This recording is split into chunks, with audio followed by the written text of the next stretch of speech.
الها، از تو ذلیلانه درخواست میکنیم به حق آن رحمت بیکران و به نهایتت که همه را فرا گرفته است، به حق توانایی به حدت که بر هر چیز مسلط شده است و همه در برابرش سرخم و خوار و ذلیلند،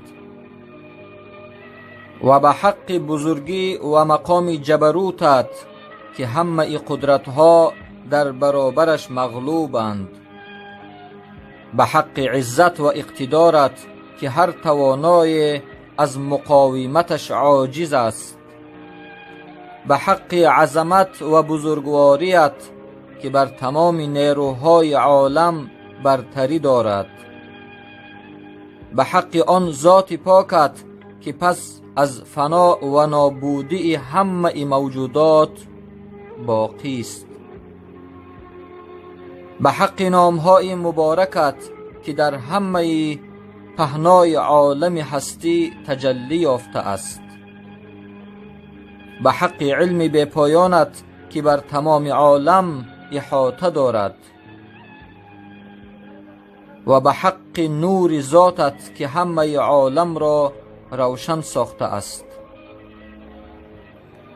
ای سرآغاز آغازها و ای سرانجام پایانها، ببخشا برایمان آن گناهان را که سبب شد تا پرده ها دریده شود، ببخش آن گناهان را که باعث گشت تا بدبختی ها به سرمان فرود آید، ببخش آن گناهان را که درهای نعمتت را برویمان بست، ببخش از ما آن گناهان را که مانع رسیدن دعاهایمان به درگاه بینیازیت شد، ببخش آن گناهان را که به سبب آن بر سر ما بلا آمد.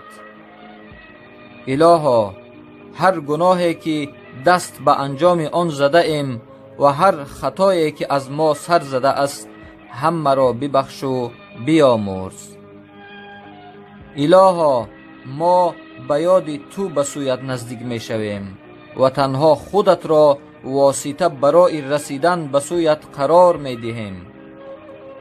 به حق کرم و سخاوتت از تو درخواست می کنیم که ما را به مقام قرب و نزدیکی خود نزدیک سازی. شکر و سپاست را بر ما بیاموزی و یاد و توجه ما را به سویت الهام کنی.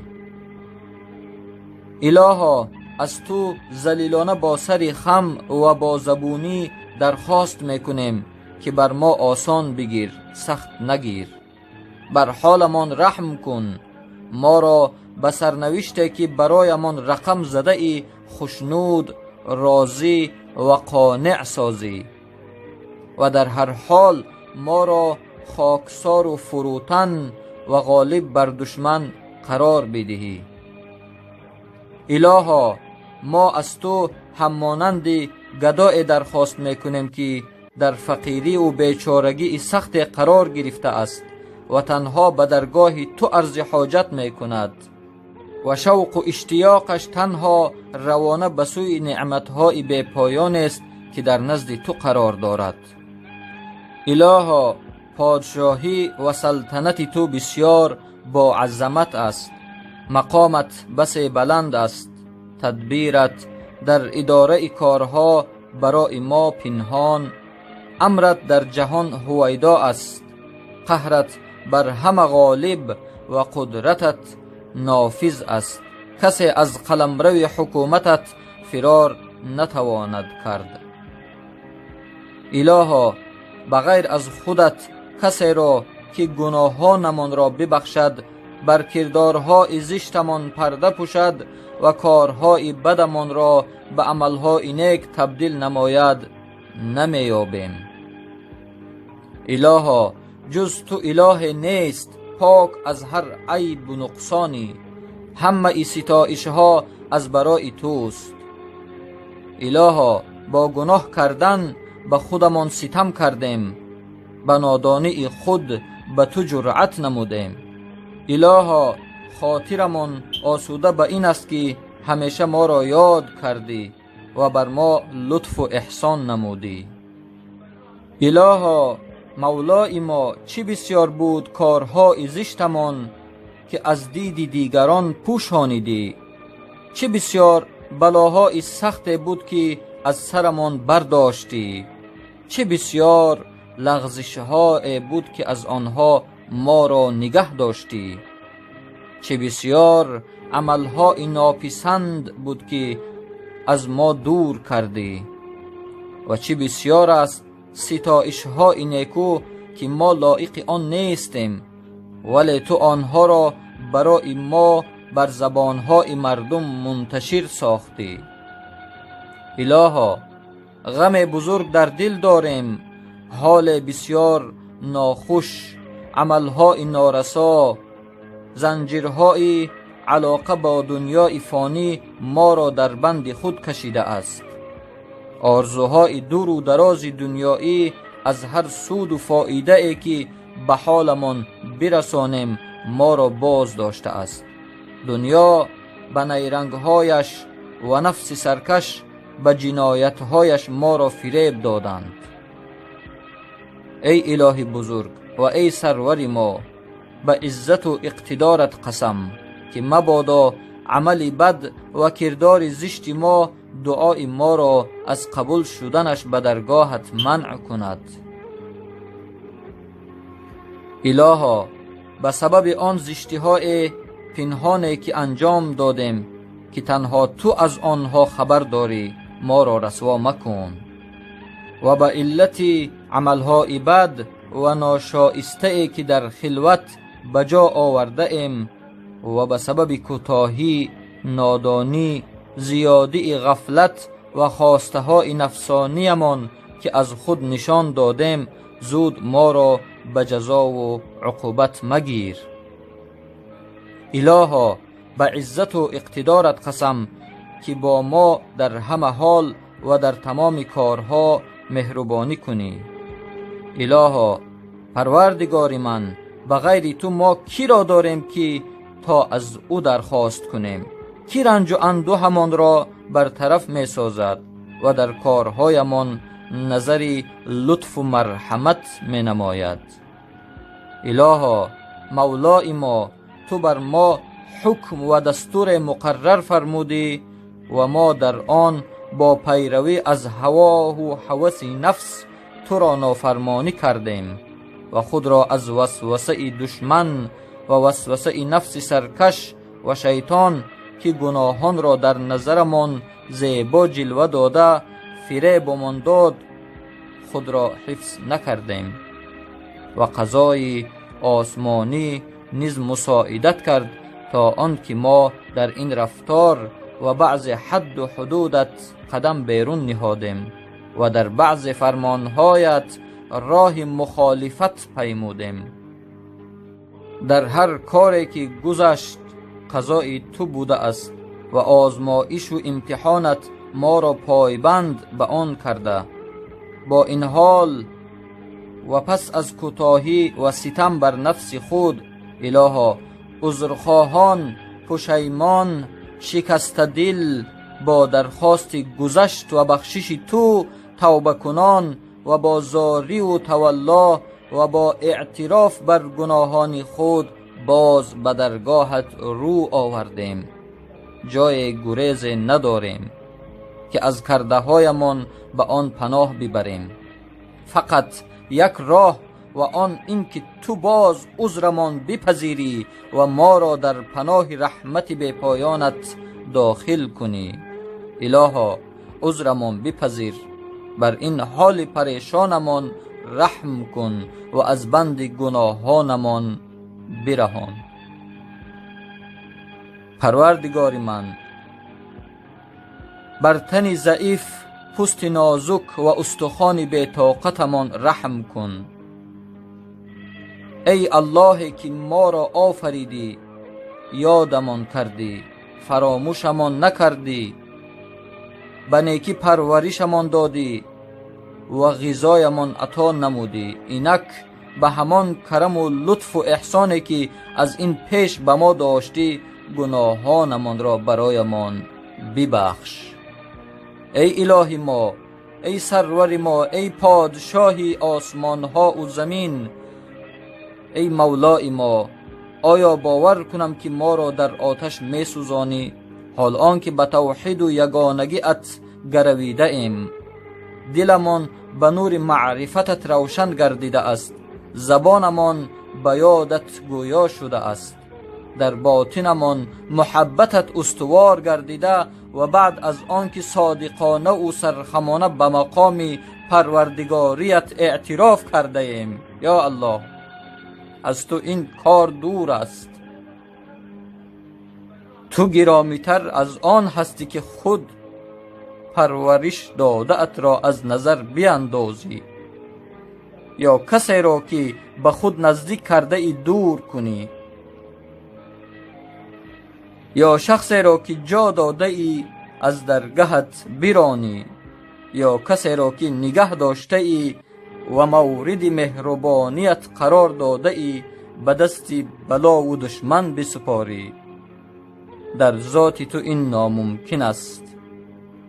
ای کاش الهی من، سرور من، مولای من، بدانستم که آیا آتش قهرت را فرود می آوری بر آن رخسارها که در پیشگاهی عظمتت سر به سجده بندگی نهاده اند، یا بر آن زبانها که از روی راستی سخنگو به توحید تو و حمد و سپاس گوی تویند، یا به آن دلها که صادقانه به الهی تو اعتراف دارند، یا بر آن جانها که از علم و معرفت تو در پیشگاهی بزرگواریت سرخم و سر فرود آورده اند، یا بر آن اعضایی که مشتاقانه به مکانهای عبادت و جایگاهی طاعتت می شتابند و با اعتقاد کامل از درگاهت بخشش می طلبند. هیچ کس به تو این گمان نمی برد و چنین خبر از تو ای الهی با فضل و کرم من به بندگان نرسیده است. الها، تو خود بی‌طاقتیم را بر اندک رنج و عذاب دنیا می دانی، با آنکه رنج و الم دنیا اندک زمانش کم، دوامش ناچیز، مدتش کوتاه است.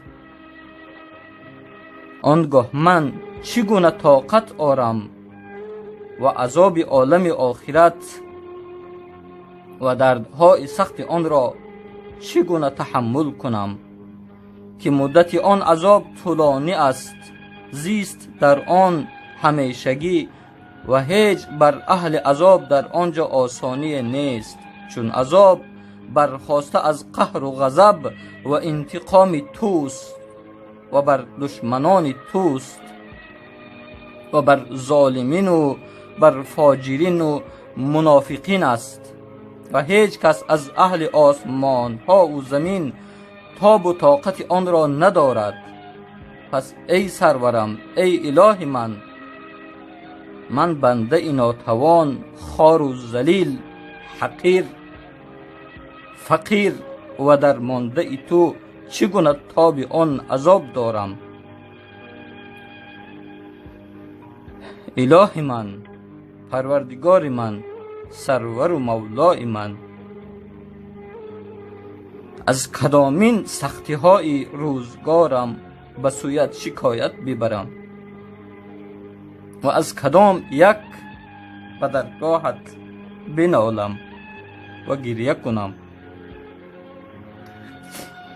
از دردناکی عذاب آخرت بنالم یا از طول مدت آن بلای سخت؟ اگر مرا همراه با دشمنانت به عذابهای گوناگون مبتلا گردانی و با اهل عذابت همراه کنی و جمع دوستان و نزدیکانت جدا سازی در آن حال فرضاً که بر آتش عذاب تو ای الهی من، سرورم، مولای من و پروردگار من صبر کنم، لیکن چگونه بر فراق و جدایی از تو صبر توانم کرد؟ فرضاً که بر حرارت آتشت با صبر باشم، ولی چگونه از لطف و کرمت چشم توانم پوشید؟ یا چگونه در آتش دوزخ آرام گیرم؟ حال آن که امیدم گذشت و بخشش توست.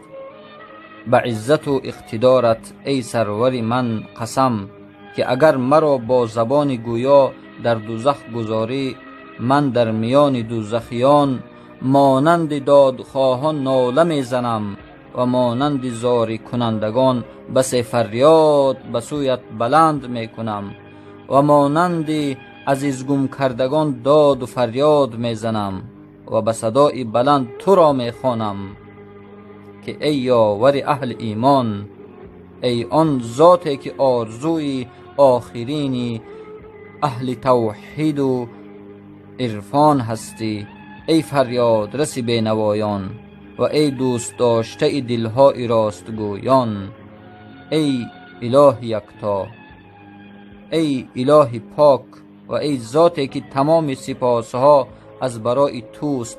آیا درباره تو گمان می توانم کرد که تو بشنوی در آتش فریاد بنده مسلمان را که به نافرمانی تو در دوزخ زندانی شده است و سختی عذابت را به کیفر گناه می چشد و میان طبقات جهنم به جرم و عصیان خود محبوس گردیده و فریاد و ناله اش با چشم انتظار و امیدواری به رحمت بی‌پایان تو بلند است و به زبان اهل توحید تو را می خواند و دست به دامن پروردگاریت می زند.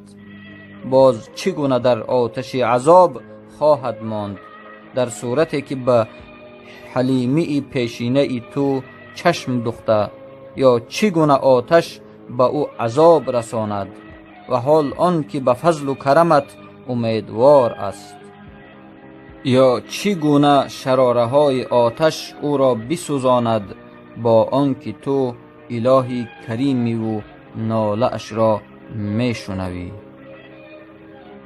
الها، هر کی با ما بدی کرد و بدی می خواهد بکند، تو خود جزایشان را بده و هر کی با ما مکر ورزید، تو خود جواب مکرشان را بده و بر ما با لطف و رحمتت نصیب بهترین بندگانت را عطا کن و مقام نزدیکترین بندگانت را بر ما کرامت فرما که هیچ کس جز به فضل و رحمتت این مقام و منزلت را نخواهد یافت. و باز جود و سخاوتت از من دریغ ندار، بزرگی و مهربانی کن و مرا به رحمت بیکرانت از شر دشمنان در دو عالم نگه بدار و زبانمان را با ذکر خودت گویا بساز و دلمان را از عشق و محبتت بیتاب گردان و بر ما منت گذار و دعایمان را مستجاب فرما و از لغزشمان بگذر و خطایمان را ببخش که تو خود به بندگانت دستور عبادت دادی و امر به دعا فرمودی و اجابت دعا را ضمانت کردی. اینک ما با دعا رو به سوی تو آوردیم و دست حاجت به درگاه تو دراز کردیم. پس به عزت و اقتدارت قسم که دعایمان را مستجاب میگردانی و ما را با آرزوهایمان که بهترینش وصال توست برسانی و امیدمان را به فضل و کرمت ناامید مگردان و از شر دشمنانمان چه از جن و چه از انس کفایت فرما. ای الهی که از بندگانت زود راضی می شوی، ببخش بر بندگانی که بجز دعا و تضرع به درگاهت چیزی دیگر ندارند که تو هر چی بخواهی میکنی.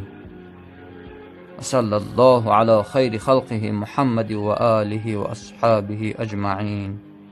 والسلام علیکم و رحمت الله و برکاته.